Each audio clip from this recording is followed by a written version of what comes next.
Ótima tarde a você que acompanha o Jornal do Meio-Dia.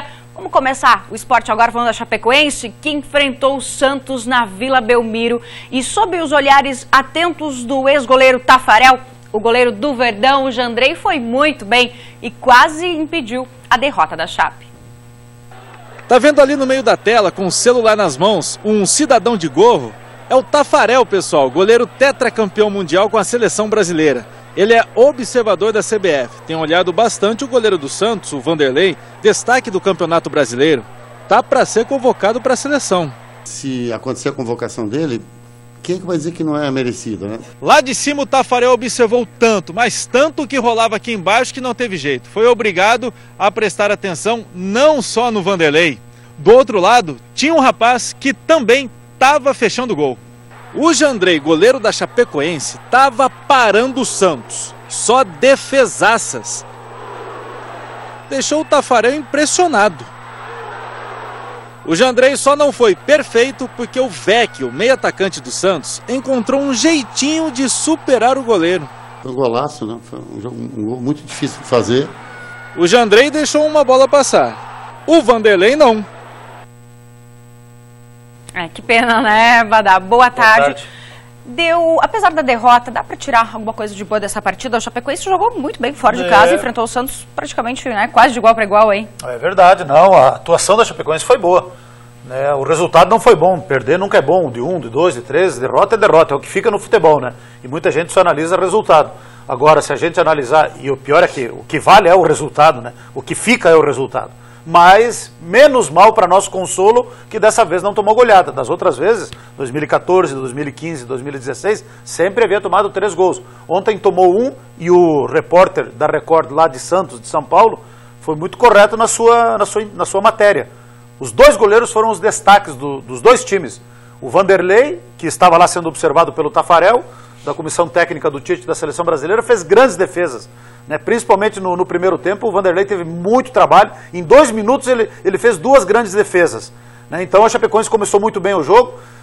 No primeiro tempo, creio que a Chapecoense até foi superior ao Santos. O Jandrei no primeiro tempo não teve muito trabalho. Agora no início do segundo tempo, aí sim, aí o Santos foi para cima, muito embora a primeira grande conclusão foi aquele baita chute do Seijas, que infelizmente ela foi no travessão. Um pecado aquela bola não ter entrado. Né? Daí o Santos foi para cima, exigiu algumas defesas boas do Jandrei, que foi um dos destaques pelo lado da Chapecoense, e aí chegou um momento de que o Lucas Lima, que é um jogador diferenciado, deu um belo passe para esse Vecchio aí, e o argentino tirou do Jandrei e acabou fazendo o único gol do jogo. Né? Depois até o Vinícius Eutrópio tentou alguma mudança para tornar o time mais ofensivo, mas a partir dali só teve aquela conclusão do Túlio de Melo que o Vanderlei fez uma outra defesa. Né? Então, o resultado é ruim, se você olhar em termos de tabela de classificação, a situação é preocupante, porque a Chapecoense está na 15ª colocação. Hoje vamos ter que dar uma secada no Atlético Paranaense, que joga em casa contra o Botafogo. Se o Atlético ganhar do Botafogo, jogo lá em Curitiba, a Chapecoense cai para a 16ª colocação e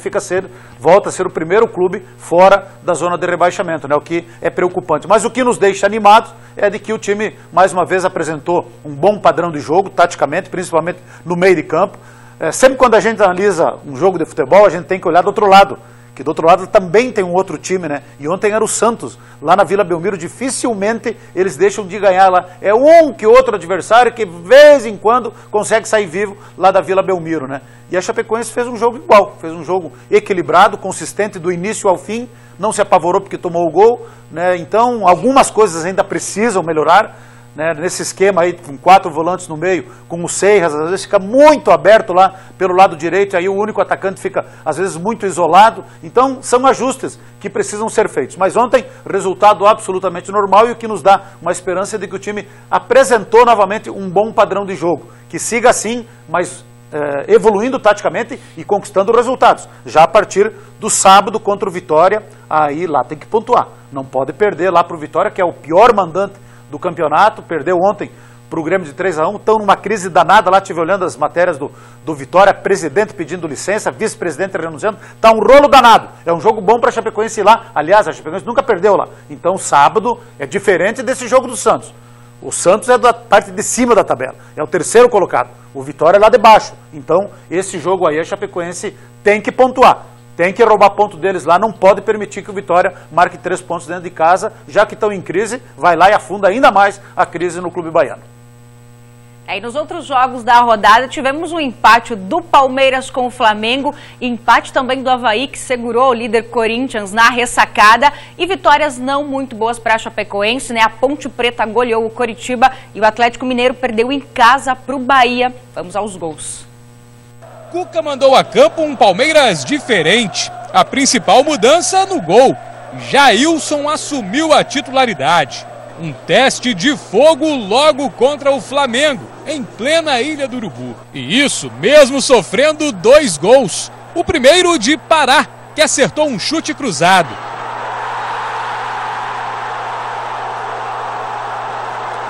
O segundo do peruano Paolo Guerreiro, após uma bobeada de Luan. Enquanto isso, o Palmeiras também marcou 2 vezes. Zé Roberto deu ótimo passe para o William fazer. Mina fez jogada individual e lançou o Roger Guedes, que balançou a rede do Flamengo. Jailson brilhou ainda mais no segundo tempo. Geovânio foi derrubado por Michel Bastos dentro da área. Pênalti. O craque Diego foi para a cobrança, que Jailson voou para defender. E garantir o empate em 2-2 fora de casa. Um gol no começo da partida, era tudo que o São Paulo precisava. Depois de abrir o placar, Lucas Prato ainda teve a chance de fazer o segundo. Mas desta vez a defesa, criticada em outras partidas, não deu muitas chances ao adversário, que só conseguiu ameaçar nesse chute de longe de Bruno Paulista. No segundo tempo, o São Paulo ainda desperdiçou mais uma boa oportunidade com Marcinho e quase foi castigado. Se não fosse o goleiro Renan, final São Paulo 1, Vasco 0. No estádio Independência, Fred fez pênalti e Juninho marcou o primeiro gol do Bahia. Juninho chutou de fora da área e fez o segundo dele no jogo, um golaço. 2-0 para o Bahia contra o Atlético Mineiro. Léo Arthur recebeu um presente e marcou um belíssimo gol para a Ponte Preta contra o Coritiba, em Campinas. Emerson Sheik bateu de primeira e fez mais um para a Ponte. O terceiro foi de Luca, numa bonita tabela. E para fechar, Sheik dominou a bola e marcou mais um. Ponte Preta 4, Coritiba 0. Só o futebol para acabar com certas previsões. Muita gente esperava uma vitória do Corinthians sobre o Avaí. Sabe como é? Líder do Brasileiro, investimento alto, elenco qualificado. Mas bastou a bola rolar para ficar claro que o Timão teria trabalho para furar o bloqueio na ressacada. Apesar da diferença na tabela, o Avaí mostrou garra, equilíbrio e ousadia. Quer dizer, ousadia com falta de pontaria. Pensa rápido, Juan. Não pensou. Quando o Joel, por exemplo, fez tudo certo, a bola encontrou a trave. Nesse caso foi falta de sorte do camaronês. Sorte que sobrou para o zagueiro Betão. E não é que o capitão quase fez contra? Como ninguém acertou o alvo, tudo terminou no 0-0. Não sei se vocês lembram, 2 rodadas atrás, o técnico do Grêmio, o Renato Gaúcho, falou que o Corinthians começaria a tropeçar aí no campeonato, poderia tropeçar, e olha só, parece que ele estava meio certo, hein? Porque o Corinthians teve 2 empates consecutivos e o Grêmio, que segue na cola do líder Corinthians, 2 vitórias consecutivas, porque o Tricolor venceu o Vitória ontem à noite fora de casa e diminuiu a liderança para o Corinthians aí na liderança. Vamos aos gols. No Barradão, Fernandinho cobrou bem a falta e marcou o primeiro gol do Grêmio. O time gaúcho teve facilidade para tocar a bola e Arthur deixou o dele. Depois do escanteio, David descontou para o Vitória. Ramiro bateu da entrada da área e fez um bonito gol. 3-1 para o Grêmio. O momento do Grêmio é muito bom, né? Mais uma vitória fora de casa, é aquilo que eu falei. O Vitória é o pior mandante.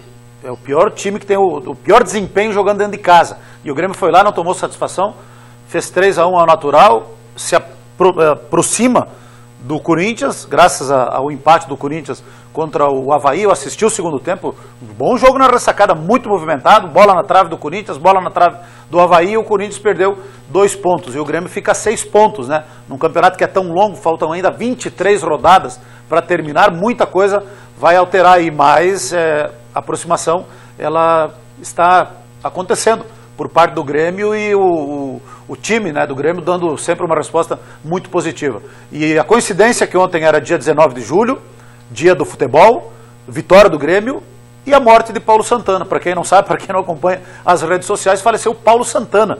Principalmente os mais antigos, os gaúchos, impossível não conhecerem Paulo Santana, né? Foi um grande comentarista, um grande cronista esportivo lá do Rio Grande do Sul, que admitiu publicamente, né, que era gremista, e gremista fanático talvez, alguns consideram ele o maior de todos os gremistas, né? E ontem acabou falecendo Paulo Santana, aos 78 anos de idade, está sendo velado lá na Arena do Grêmio, né? Vai ser sepultado hoje em Porto Alegre, e mais antigamente, lá dos nossos tempos, aqui em Chapecó, a gente só sintonizava emissoras do Rio Grande do Sul, e aí todo mundo assistia a emissora lá do Rio Grande do Sul, que era a RBS, na época de Porto Alegre, Jornal do Almoço, né? E aí todo mundo, os mais antigos, os gaúchos principalmente, conheceram muito o Paulo Santana, né? Era uma figuraça, amado por alguns, odiado por outros, mas foi um cara que marcou época no Rio Grande Amado e acabou então falecendo nesta noite, 10 horas da noite, justamente no dia do futebol e no dia que o Grêmio conquistou uma vitória de 3-1, então fica aí o registro do passamento do menino Paulo Santana, 78 anos. Esse era fortidão. Segue o baile, segue a vida. Bem lembrado, né, Badá? Com certeza ele fez escola, grande mestre, muita gente começou a ler jornal, lia jornal impresso assim, ó, virava, né? Começava nas últimas páginas para poder ler a coluna do grande Paulo Santana, grande mestre, que infelizmente nos deixou ontem, mas deixa os ensinamentos. Ele que é considerado um dos torcedores ícones do Grêmio, Grêmio que está a 6 pontos do Corinthians. Vou pedir para a produção colocar na tela aqui agora para a gente acompanhar como ficou, então, a classificação do Campeonato Brasileiro depois dessa rodada, né? Alguns jogos dessa rodada. O Corinthians segue líder, 37 pontos, mas a diferença para o Grêmio diminuiu, ó. 6 pontos de vantagem, o Grêmio é o segundo com 31. O Santos, depois da vitória com a Chapecoense ontem à noite, é o terceiro colocado com 27 pontos. E aí tivemos um empate do Flamengo com o Palmeiras. Posições continuam as mesmas, quarto e quinto colocado. O Botafogo é o sexto, 22 pontos, não jogou na rodada ainda, assim como o Cruzeiro, que é o sétimo e tem 21, mesma pontuação que o Sport. O Vasco, que perdeu ontem para o São Paulo, é o nono, com 20 pontos, mesma pontuação do Fluminense e do Atlético Mineiro.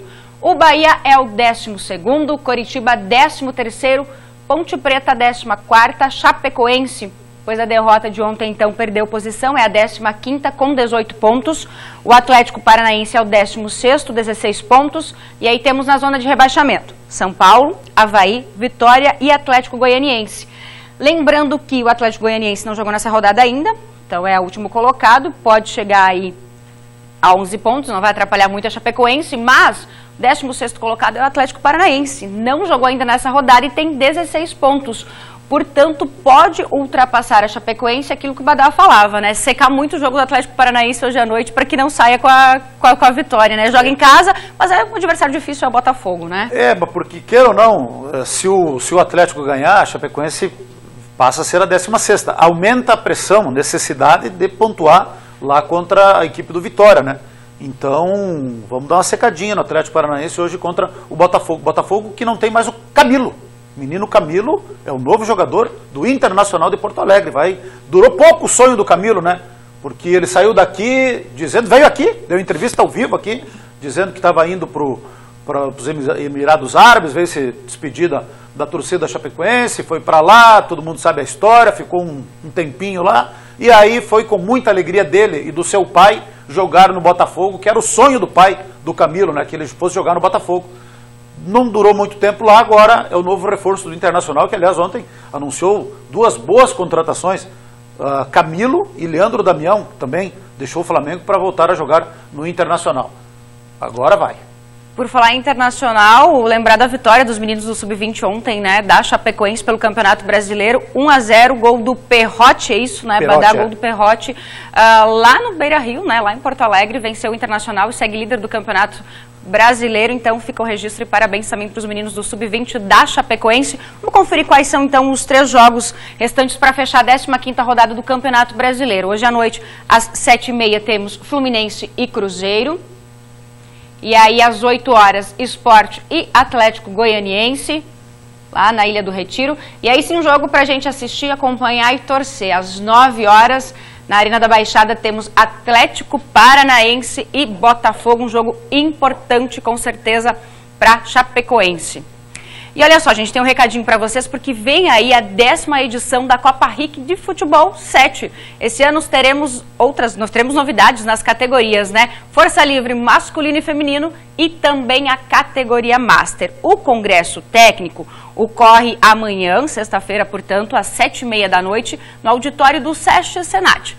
Informações e inscrições podem ser feitas pelo telefone 99929-5072 com o Dalpiva, aliás, desculpa, o número de telefone está na tela também, se alguém tiver alguma dúvida, alguma novidade, com certeza uma competição, né, Badá, que vem aí para agregar muito ao esporte regional? Com certeza, esse é o calendário de competições que a RIC promove e organiza todos os anos, né? Primeiro semestre é a competição de futsal, que está em andamento, já estamos na fase semifinal, até por causa do frio, então para quem joga em ginásio não é tão ruim assim, né?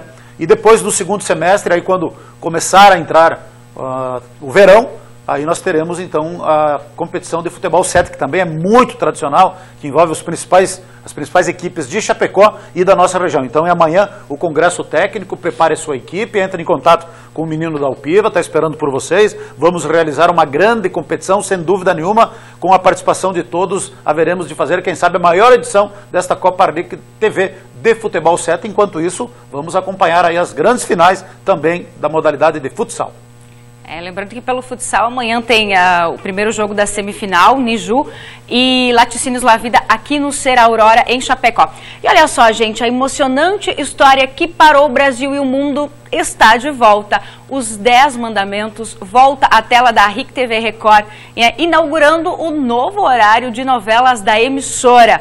Você vai acompanhar a jornada de Moisés, que recebe a missão de transformar os hebreus em uma nação santa e poderosa. Os povos inimigos tentarão destruí-los e impedir de conquistarem Canaã, a terra prometida. E ainda, claro, você vai se emocionar com a abertura do Mar Vermelho e a queda do império que escravizou os hebreus por 400 anos. Você não pode perder um sucesso incontestável que alcançou a liderança no horário nobre, emocionou o público também no cinema. Volta à tela da Record a partir do dia 25 de julho, terça-feira, às 6h15 da tarde. Então, anota na sua agenda os 10 Mandamentos de volta a partir de terça-feira, dia 25 de julho, aqui na RIC TV Record.